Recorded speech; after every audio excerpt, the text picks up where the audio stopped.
Hello, in this video I want to show you how to change notification settings on your Xbox One S.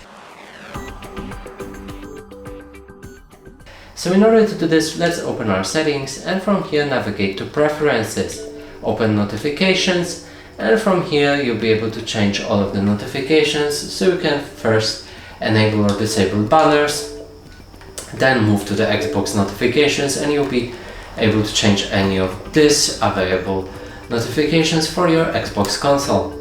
There's also app notifications which you can adjust to any app, default notification position which you can adjust,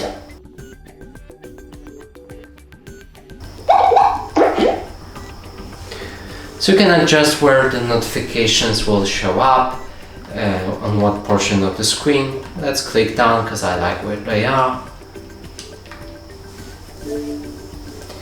Next is notification timing, and you'll be able to change your timing for notifications.